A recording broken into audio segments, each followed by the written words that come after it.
দেখো বন্ধুরা, এই যে দেখো শিঙি মাছ এনেছে, বড় বড় শিঙি মাছ। দেখো সব জ্যান্ত মাছ জাগুলোর থেকে নিয়ে এসছে।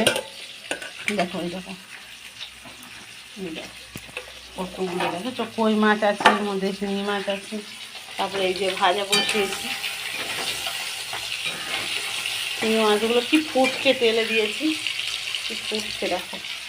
এই যে ঝিঙে দিয়ে আলু দিয়ে সব আদা জিরে বাটা দিয়ে টমেটো দিয়ে ঝোল হবে, পাতলা ঝোল হবে। এই দেখো ওকে ডিম টোস্ট করে দিয়েছে, ও খাচ্ছে না। দেখো ডিম টোস্ট এখানেই ফেলে রেখে দিয়েছে।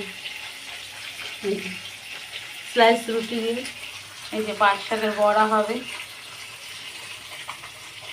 এই যে ভাত হয়ে গেছে বন্ধুরা, দেখো একাধিক গরম গরম ভাত দিয়ে মাছ ভাজা। মাছগুলো কি বড় বড় শিঙি মাছগুলো। টিপো টিপো